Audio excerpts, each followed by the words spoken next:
Le marché de la Turquie, une zone à explorer, mais à quel prix? Bienvenue dans cette nouvelle vidéo. Aujourd'hui, nous allons parler du commerce international et du marché de la Turquie. J'entends beaucoup de femmes me dire Tana, est-ce que tu fais la Turquie? Tana, j'ai bien envie de me lancer dans le commerce international, mais je préfère les articles qui viennent de la Turquie. Alors, pourquoi est-ce qu'elles se disent cela? Elles se disent que en Turquie, elles trouvent de plus beaux vêtements par rapport à la Chine. Est-ce vrai? Est-ce aussi aisé de faire les affaires avec la Turquie? Étant donné que vous êtes en Afrique, nous allons répondre à cette problématique tout à l'heure.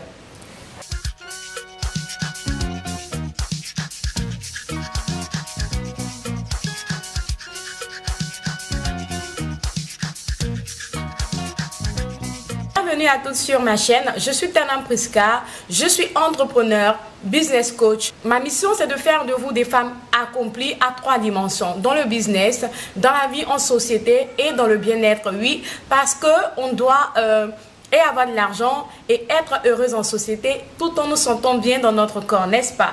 Voilà, donc c'est ça, la femme épanouie à 3 dimensions et telle est ma mission. Si vous n'êtes pas encore abonné, n'hésitez pas à vous abonner afin de ne rien manquer. Si vous voulez avoir une formation dans le commerce international, travailler avec les usines de fabrication, n'hésitez pas à cliquer sur le lien de mon site internet qui se trouve à la description de cette vidéo. Vous allez voir les différentes formations que j'ai et d'autres services aussi que je vous propose. Alors, plusieurs femmes veulent travailler avec la Turquie parce que selon elles, en Turquie, elles ont de plus beaux vêtements, elles auront de plus beaux vêtements, elles auront de plus beaux articles. C'est vrai et c'est faux à la fois. Pourquoi? Mesdames, sachez que en toute chose, il y a un bon côté et il y a un mauvais côté. Donc, dans tout environnement, dans tout pays. Et ici, comme nous sommes des businesswomen, nous allons nous appuyer sur les articles. Nous allons nous appuyer sur la fourniture qu'on peut trouver dans X pays. Je prends déjà le cas de la Chine. En Chine, en Inde, d'accord, faire une illustration avec les mèches humaines. Alors, il y a beaucoup de personnes qui pensent que en Chine, elles ne peuvent pas avoir de bonnes mèches humaines. Oui, peut-être que toi qui me regardes ici, tu me dis, mais pourquoi elles peuvent penser ça? Toi, tu sais, mais elles ne savent pas. Parce que pour elles, c'est en Inde en Inde et au Brésil qu'on peut avoir des bonnes mèches humaines. Parce que oui, elles ont les cheveux super lisses, là, elles ont des cheveux super longs. Et donc, c'est là-bas qu'on doit avoir les mèches. Alors, ça va vous choquer. C'est pourquoi on vous demande de vous former, de vous renseigner par rapport à certaines choses. Vous savez, chaque pays a une particularité. En Chine, vous trouverez les plus belles mèches humaines en Chine qu'en Inde. Ça va vous choquer, mais vous trouverez les plus belles mèches humaines en Chine qu'en Inde. Et je le dis en ma qualité de formatrice en entrepreneuriat, business coach dans le commerce international. Pourquoi? Les Indiens, quand ils enlèvent les cheveux, d'accord, ils n'ont pas la même manière de traiter les cheveux que les Chinois. Du coup, ils ont les cheveux, certes, mais ils peuvent, dans leur manière de classer les cheveux, de les ranger, vous allez trouver qu'il y a un déphasage. Ils peuvent vous prendre des grades, d'accord? Ils peuvent vous prendre des grades 7 mélangés à des grades 9. Ils peuvent vous prendre des grades 6 mélangés à des grades 4. Vous comprenez ce que je veux dire? Et mélanger les textures, mélanger les tailles. Raison pour laquelle parfois, quand vous achetez des mèches humaines venant de l'Inde, vous allez voir que ils ont tendance à trop vite s'entremêler et tout. Ça veut dire que la texture des cheveux n'a pas été vraiment étudiée pour voir quel est l'assemblage qu'il fallait faire. Alors qu'en Chine, si vous tombez sur une usine, parce que c'est là aussi le problème, comme je disais tout à l'heure, il y en a de bons à gauche, il y en a de mauvais à gauche, il y en a de bons à droite, il y en a de mauvais à droite. Donc, je disais tantôt aussi, en Chine, vous tombez sur une usine de mèches qui fait de bonnes mèches, vous n'allez en aucun cas avoir des difficultés avec ces mèches-là. Est-ce que quelqu'un me comprend? Parce que là-bas, ils prennent le soin de travailler les mèches comme il se doit. Et vous avez les mèches telles qu'ils vous ont dit être. Mais là, il faut vérifier la fiabilité de l'usine. Donc, j'ai commencé par ça, j'ai fait cette illustration pour que vous compreniez qu'en fait, en fonction des pays, un pays peut être réputé pour avoir de beaux articles. Un pays peut être réputé pour être numéro 1 dans tel secteur. Mais il faut faire très attention. Il est certes numéro 1. Est-ce qu'il traite bien les articles qui sortent de chez lui en fait? Est-ce qu'il les traite bien? Est-ce qu'il a une bonne manière de les traiter pour que lorsqu'il atteint le stade de produit fini, il soit un produit agréable et consommable? Donc, je reviens au niveau de la Turquie pour vous dire que oui, vous n'avez pas tort de dire qu'ils ont de beaux articles, mais vous avez aussi des beaux articles en Chine. Vous n'avez pas tort de dire que, ah oui, les articles sortent de l'ordinaire, mais vous avez des articles qui sortent plus de l'ordinaire en Chine. La différence ici, c'est que les Turcs ont une manière de miser sur certaines matières premières. Vous allez trouver les Turcs qui travaillent beaucoup le cuir. Alors, à ce niveau-là, ne pensez pas que vous allez avoir à faire un commerce qui s'apparente à un jeu. Non, non, non. Les Turcs, vu qu'ils travaillent beaucoup le cuir, vu qu'ils travaillent des matières, ils font effectivement des choses super classe, d'accord? Donc, vous comprenez avec moi ici que le commerce que vous allez monter avec eux ne sera pas un commerce de tout repos. Ça ne sera pas un commerce vraiment aisé. Si vous êtes débutante, c'est-à-dire débutante à un niveau 0, vous ne savez pas encore quoi faire, vous n'avez pas grand moyen et vous avez choisi la Turquie, il y a de fortes chances que sur 10 usines turques, vous n'arrivez pas à travailler avec, sauf une seule. Pourquoi? Parce qu'ils vont vous servir des articles de qualité, c'est vrai, des articles beaux, d'accord, pour votre goût, mais qui peuvent ne pas plaire aux autres, d'accord, puisque les goûts et les couleurs ne se discutent pas, mais le prix ne va pas vous arranger. Vous êtes déjà une femme d'affaires, vous faites déjà le commerce international, mais vous n'avez pas atteint un certain niveau. Le prix ne va pas vous arranger non plus. Et par derrière, vous savez ce qui va se passer? Ce qui va se passer, c'est que vous allez commencer à vendre les articles que toutes ces femmes vendent dehors aujourd'hui. Je m'explique. On voit ces ensembles de sacs et chaussures qu'on publie partout sur Facebook aujourd'hui. Turquie. De vous à moi, soyons un peu sincères, d'accord? Réfléchissons un peu. En dehors de ces modèles-là, est-ce que vous voyez des modèles super identiques qui sont très beaux de sacs à main, de chaussures et on vous dit Turquie? Non. Si ces modèles-là sortent de l'ordinaire, qui ne ressemblent pas à ces sacs et chaussures assemblés dont je vous parlais tout à l'heure là, c'est que cette dame, elle a une boutique. C'est une dame qui a l'habitude de faire le commerce de la Turquie. Elle a une boutique et elle s'est catégorisée dans un haut de gamme. Écoutez très bien cette vidéo. Ça va vous permettre de vraiment réfléchir et de savoir qu'il ne s'agit pas de travailler avec un pays. C'est pas la Turquie qui va faire votre commerce, c'est pas aussi la Chine, mais il faut savoir où se positionner. Moi, mon usine de chaussures en Turquie, par exemple, pour celles qui me suivent, vous voyez que je n'en parle pas. Ils font de très belles chaussures de grande taille avec des sacs à main pour des femmes grande taille, d'accord? Et là aussi, ça c'est un truc que vous pouvez aussi explorer, d'accord? Servir les personnes de grande taille. Mais le problème, c'est quoi? Le problème, c'est que vous avez une chaussure à pratiquement $43, à pratiquement $50, à pratiquement $80. Vous allez payer les chaussures à $80, d'accord. Vous qui aimez très bien vous plaindre par moment parce qu'on sait l'Africain, oh oui, on n'a pas l'argent, comment faire pour commencer à partir de rien. D'autres même à la limite pensent qu'il faut prendre un prêt pour commencer à entreprendre et bim, vous tombez dans le secteur dans le marché de la Turquie. Et qu'est-ce qui se passe? Vous avez en face de vous un fournisseur de la sorte qui vous produit du cuir, du bon cuir, je m'en dis ce qu'on vient pas, hein. Et c'est très joli. Mais une chaussure à $43, $80, $50, des sacs à main et ce que vous oubliez, c'est qu'on n'a même pas encore touché les MOQ. Les MOQ, c'est Minimum Order Quantity. C'est-à-dire, c'est comment minimum que tu puisses passer avec cette usine-là. D'accord? Et tenez-vous bien. D'autres vont vous dire, il faut prendre 30 chaussures, il faut prendre 30 sacs. Essayez d'évaluer un peu combien est-ce que ça vous revient. En ce moment, le dollar, il est à 600 francs. Essayez d'évaluer un peu comment est-ce que cela va vous revenir et tout. Donc, ce qui fait que par derrière, la plupart des femmes que vous voyez faire le commerce de la Turquie, elles vendent à peu près les mêmes choses. Elles vendent les mêmes choses. Alors ici, c'est différent de la concurrence du fait de vendre, d'être dans la même niche. Une niche, c'est la catégorie du produit dans lequel tu te positionnes pour vendre. D'accord? C'est différent d'être dans la même niche. Vous pouvez être dans la même niche, mais ne pas vendre les mêmes choses. Mais ici, ce qu'on constate, c'est que la plupart des vendeuses en ligne aujourd'hui qui font le e-commerce de la Turquie, des sacs et chaussures, vendent pratiquement les mêmes choses. Ce sont les mêmes modèles. Vous allez les vendre sous combien de temps? C'est pas impossible, mais vous allez les vendre sur combien de temps? Toujours vendre les mêmes modèles, oui. C'est vrai qu'il y a des mises à jour, il y a des collections par moment, mais vous n'allez pas vraiment rester. Le conseil que je vous donne aujourd'hui, c'est d'être dans un environnement plus large. C'est d'être dans un marché plus large. Et ce marché qui est plus large ici, c'est le marché de la Chine. Et je vous dis, les Turcs et les Chinois ne s'entendent pas là-dessus. Pourquoi? Parce que les Chinois, il n'y a personne dans le monde qui ne craint les Chinois. Tout le monde craint les Chinois. Et sur le plan de la créativité, et sur le plan de l'innovation et de faire les choses.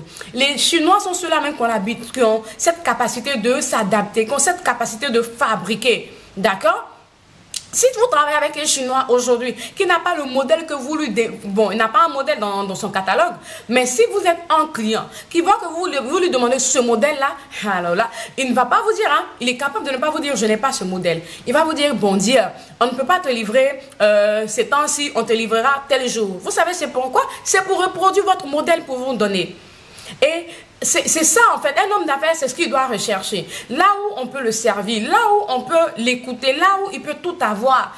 Parce que vous savez, moi je suis spécialisée dans la vente de vêtements d'enfants. C'est vrai que je fais les sacs et chaussures, je fais un peu de tout. Pourquoi? Parce que ce n'est pas de moi qu'il s'agit, il s'agit aussi des clients, d'accord? Raison pour laquelle j'ai cette formation en commerce international pour qu'elles puissent trouver leur niche. Mais là où moi j'investis principalement, en dehors de la formation, d'accord, ce sont les vêtements d'enfants et les sacs et les chaussures.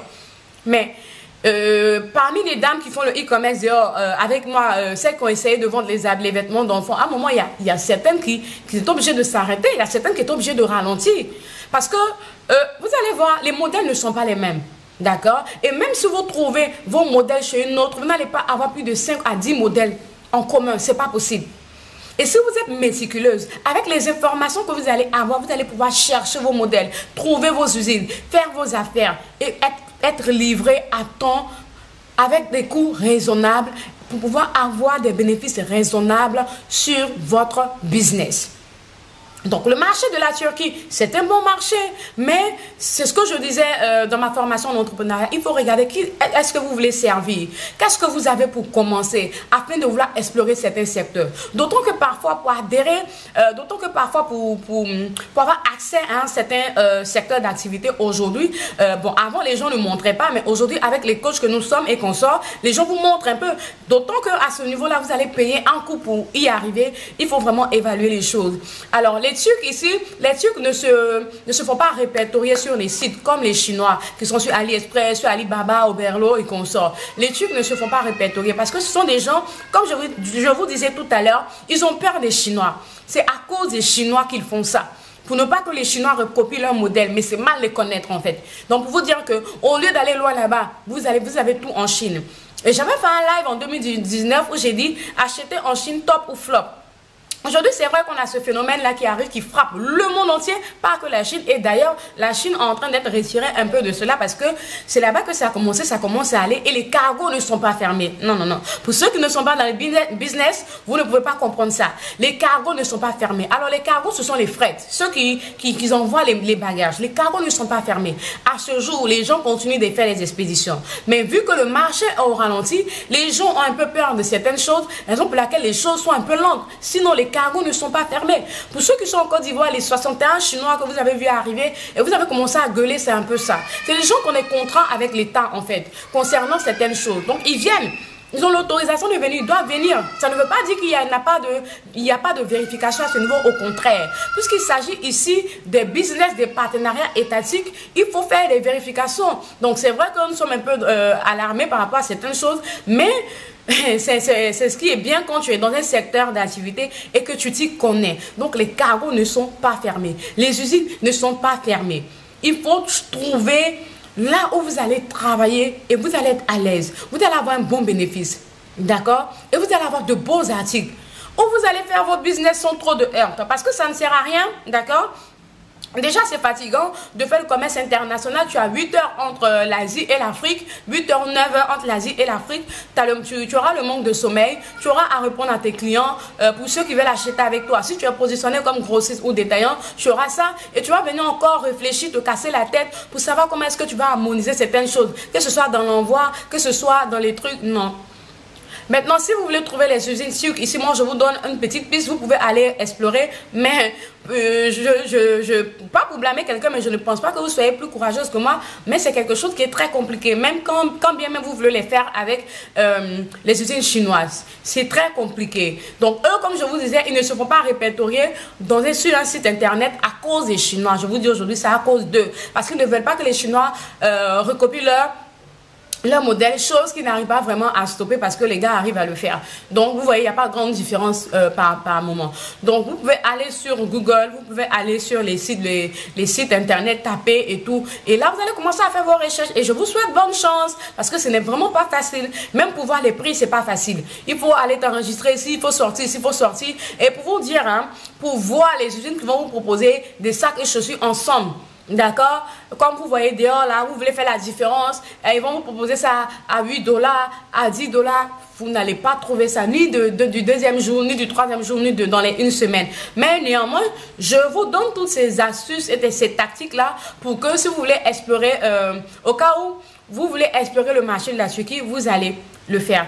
Et le deuxième point c'est le problème de l'envoi. Moi je reçois des femmes, même pour la Chine qui est aussi développée aujourd'hui, le commerce de la Chine qui est aussi, on va dire, en vogue, qui ont des usines qui arrivent à faire les achats, mais ne savent pas comment envoyer. À plus forte raison la Turquie. À plus forte raison la Turquie. Et les coûts aussi sont différents. Parce qu'il y a le mot, comme je vous ai dit tout à l'heure. Donc, la quantité de votre bagage qui va jouer. Avant de parler de la quantité, il faut trouver le service qui va te faire expédier. Quand tu vas trouver le service qui va te faire expédier, il faut t'assurer que tu ne seras pas confronté à des histoires de douane. Après ça, il faut vraiment chercher à savoir combien de kilogrammes cette personne va t'envoyer. Mais vous allez voir, moi j'ai trouvé... avant de travailler avec mon agence en ce moment, j'ai trouvé un qui m'a dit il envoie à partir de 30 kilos. Waouh! Il envoie à partir de 30 kilos. Et je fais une simulation, il envoie à partir de 30 kilos. Ok, c'est pas beaucoup, hein, 30 kilos. Mais je dis waouh, pourquoi? Vous allez comprendre. Waouh, parce que si vous devez travailler avec l'usine, d'accord, l'usine de mon fournisseur qui a les chaussures en cuir et les sacs en cuir. Regardez vous-même le coût. Le coût pour une personne qui débute dans le commerce international. Après, tous les sacs que vous voyez qui sont beaux, les Louis Vuitton, les sacs vraiment faits sur mesure. Vous voyez les grands magasins, vous voyez dans les supermarchés, les Place, Pan Club et consorts, tous les grands magasins que vous voyez dans les hypermarchés, dans les grandes surfaces qui vendent les articles. Oui, ça c'est la Turquie. Vous voyez, c'est la Turquie. C'est pour vous dire qu'il y a un niveau. Donc, si vous êtes débutant, vous voulez vendre des sacs, chaussures et tout, moi, je vous conseille de regarder tout de suite le marché de la Chine pour commencer déjà vos activités. Même les Blancs, tout le monde travaille avec la Chine. Il n'y a qu'en Afrique où les gens n'ont pas vraiment accepté. Et voilà, pendant que les gens étaient en train de se réveiller, à comprendre que le monde aujourd'hui tourne par la Chine. D'accord? Voilà, nous avons eu le phénomène du coronavirus, mais ça va, c'est quelque chose qui va vite passer. Et ce temps de confinement dans lequel nous sommes, c'est le moment d'apprendre des choses, de nouvelles choses. C'est le moment d'investir en soi. C'est le moment de commencer à dégager le business que vous voulez faire et d'être sûr avant d'approcher des formateurs, des personnes pour qu'ils vous donnent des directivités afin de réussir et de parfaire votre business. D'accord? Voilà, les temps sont... par ce temps de vache maigre, il n'y a pas vraiment de raison que vous jetez de l'argent à l'eau, d'accord? On va essayer, on va laisser. Ça peut se faire dans certains secteurs d'activité, mais dans le commerce international, pour aller un peu plus vite, pour ne pas avoir trop de dégâts, c'est mieux de vous confier à une personne qui a déjà de l'expérience, qui vous dit par derrière, je te montre, j'ai une formation pour ça, allez viens, je te montre, vas-y, d'accord? Donc voilà. Essayez d'enlever un peu ce truc que vous avez de la Chine et que voilà, c'est avec la Turquie que je peux vendre que des belles choses et tout. Non, au contraire, le marché de la Chine est hyper vaste.